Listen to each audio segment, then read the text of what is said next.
I learned a bunch from this coronavirus garden that I started growing back in March when I lost my job. Most of my tomato plants didn't survive. Most of my plants in general, actually, did not survive. I've got plants growing that I did not plant or intended to plant that are doing swimmingly. And then there's a bunch of lessons learned about transplanting. Transplanting, it was extremely useful to me when it comes to utilizing other people's plants that they have an abundance of, and they can just give you a root start and you can just drive that back to your home. But as far as transplanting from like an egg carton, I realized that was a bad idea a little while ago. It's way better to start in ground if possible, or just get a tiny sprout and then transplant instantly so it can get used to the environment, the cool of the night, the hot of the sun, the lack of the water. It's something they have to get used to. So it's a lot of stress that when they're not used to it, and then you just throw them in this environment like, hey, survive, like you've never had to survive before. Tons of lessons.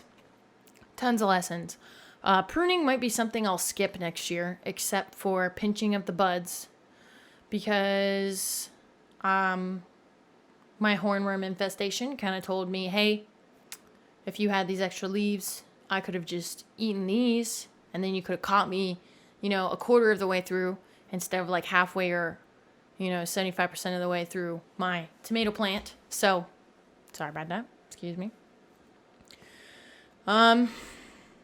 Yeah. And like I said, the transplanting thing, I drove from Alabama to my home in Tennessee with plants, like bigger plants were wrapped in a towel, a damp towel. And then the smaller plants were wrapped in a damp paper towel.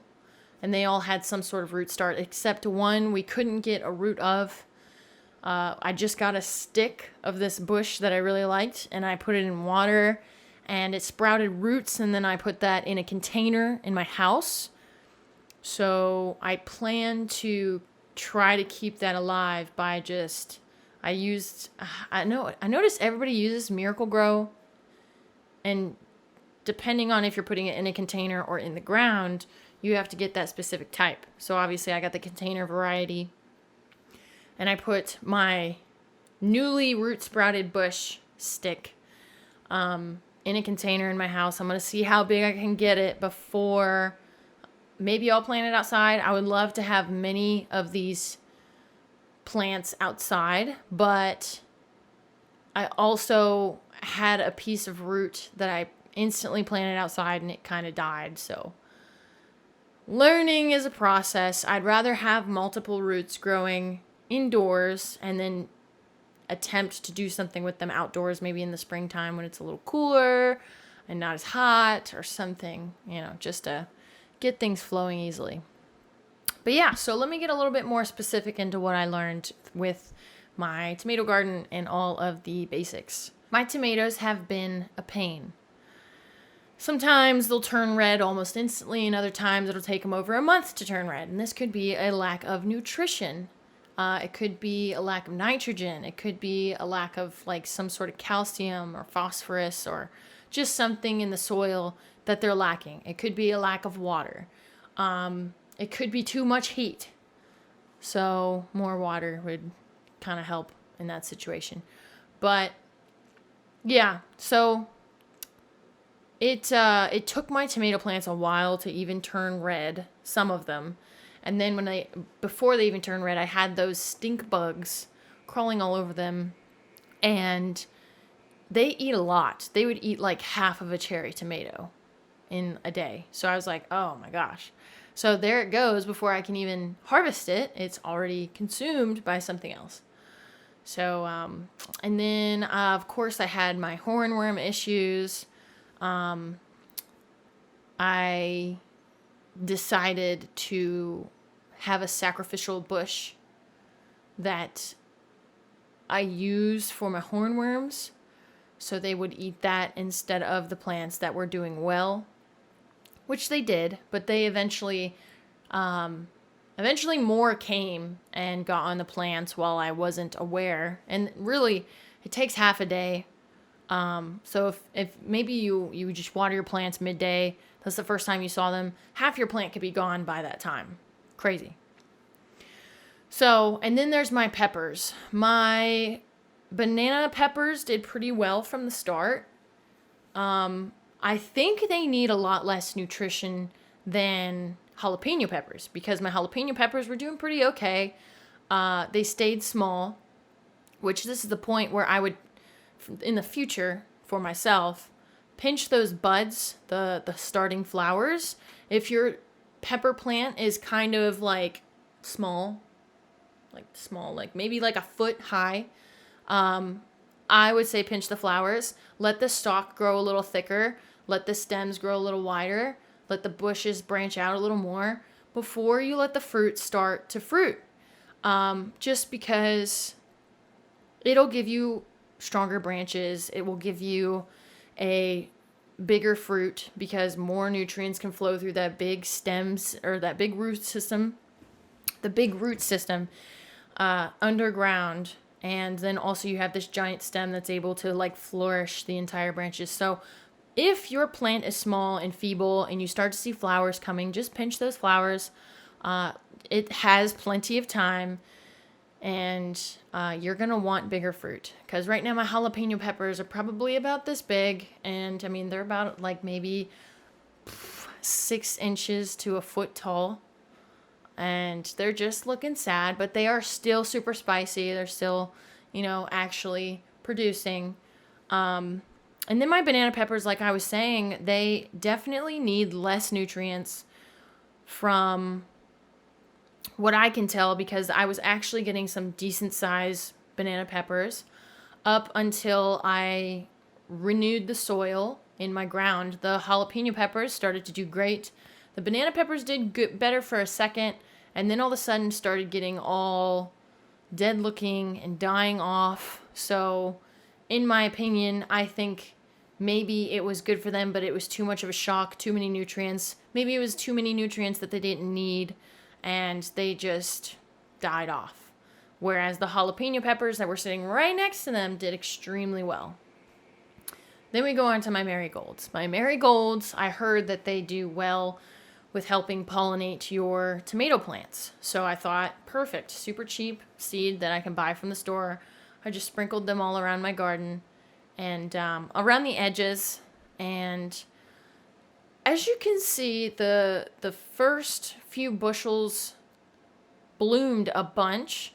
And then as you go down the line, it just kind of becomes less and less blooms. I'm not really sure why, because I would say they get all about the same amount of sun.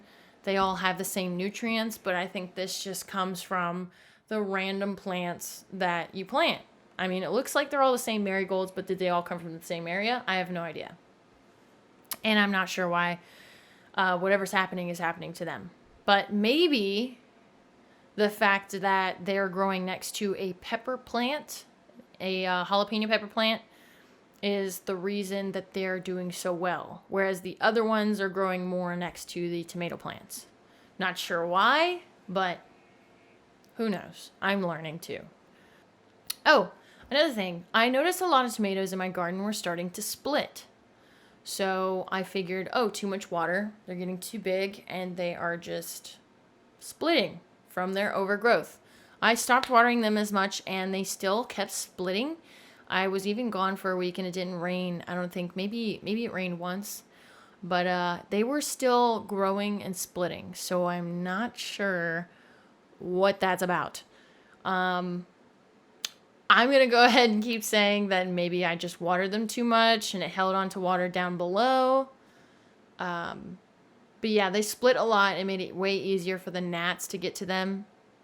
And the gnats, those tiny little black bugs that fly over, kind of like fruit flies or something. Those were annoying. They kept laying eggs underneath the leaves. So if you see a bunch of little black dots or white dots or something on the leaves, those are eventually going to hatch and then just wreak havoc on your plants. So whenever I saw those, I would just prune the leaf and then throw it in some water, maybe try to drown it a little bit. And then another thing that I tried cinnamon. I heard someone say cinnamon was good, but the cinnamon destroyed my plant. It like destroyed the leaves. It was not good for my plant. Yeah, it just basically stuck to the leaves, and it wasn't good. Maybe it kept the bugs away, but it also killed my plant. And don't think you have to be gentle when it comes to spraying your plant. I actually put it in the jetted mode. That way I could spray off all those stink bugs and all the other bugs that were trying to eat my plant in the morning. And then I would come and spray them off again in like the midday and maybe even the afternoon sometimes, just to give it a little spritz. And I wouldn't worry too much about hurting my plant. At that point, I was just kind of done with the bugs. So that actually worked a little bit. I planted so much spinach because I eat a lot of spinach, and I was like, it'd be so great if I didn't have to buy all this spinach. Yeah, I planted probably more than 20 like starts for spinach. And when I transplanted them all, they grew a little bit. And then once they got like pretty tall, but they were all like brown and yellow and dying, and everything else was fine. So I was like, this spinach is just not doing well. There was one spinach leaf that was doing very well. And I think it's actually a bok choy variety. It's very thick in the stem and it breaks almost like celery. But then at the top, it's like this big round leaf.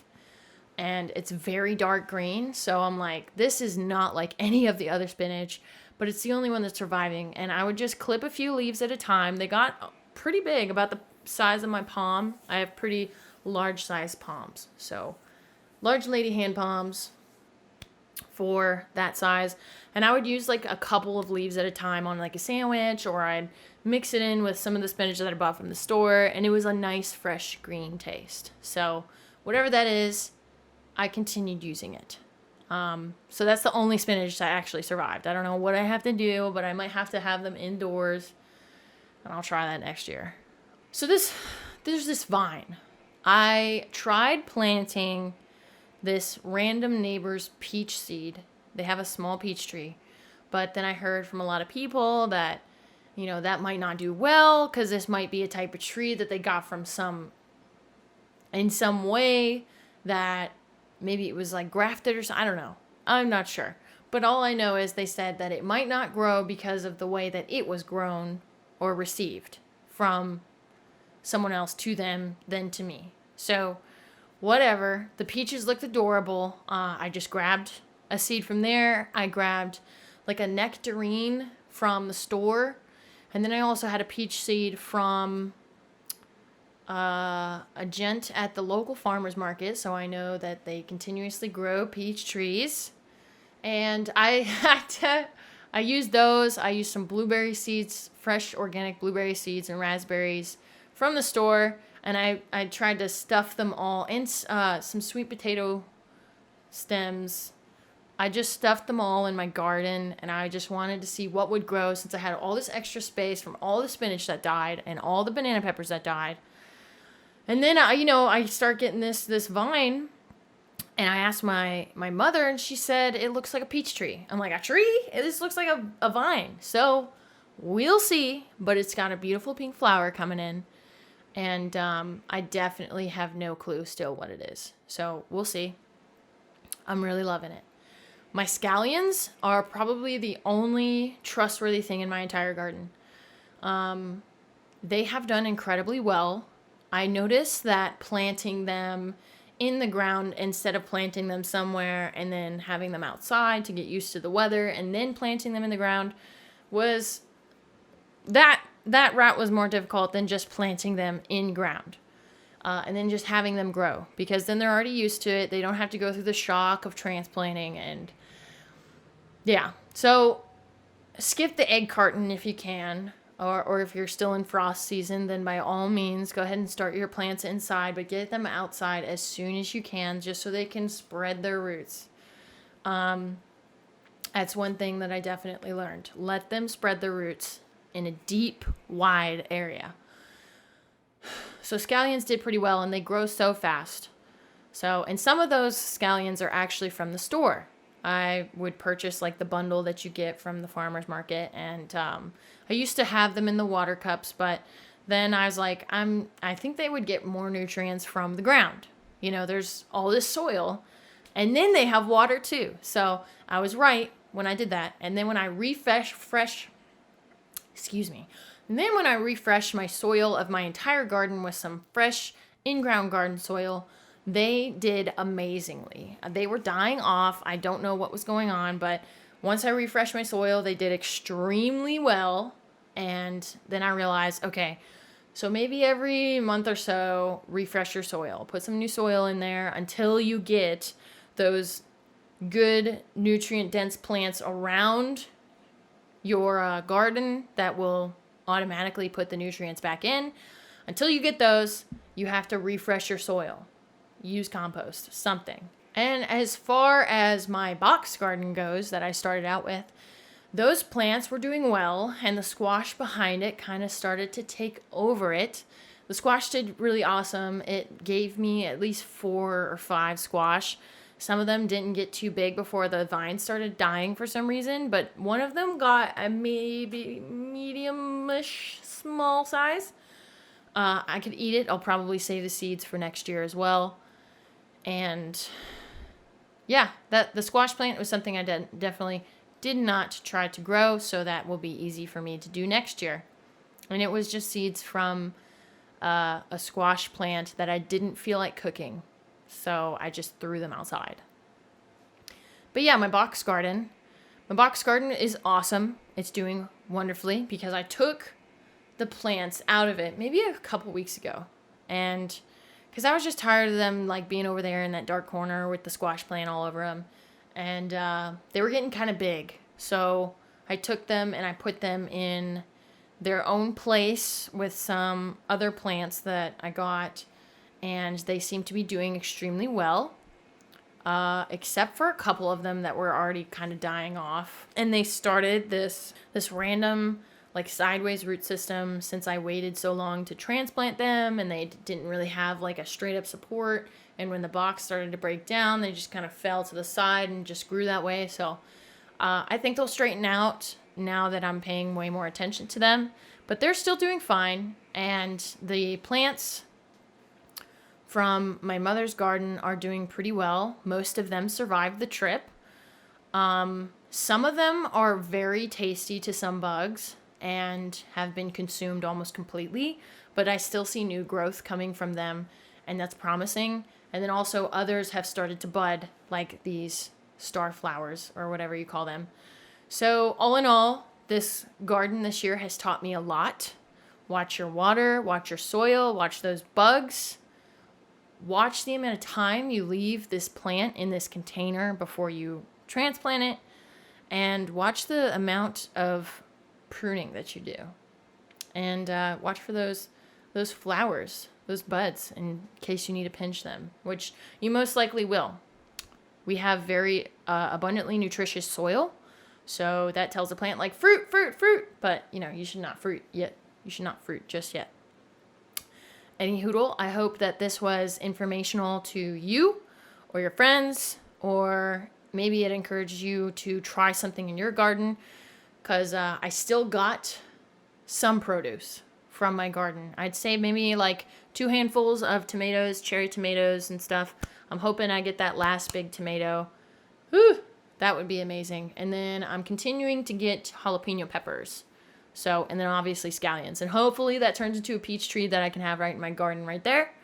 Other than that, if you liked it, or if you have a question about something like the transplanting or the nutrition or something that I didn't really quite specify, go ahead and leave me a comment in the comment section below. And subscribe if you would like me to keep you posted on my garden journey. Thanks. Have a beautiful day.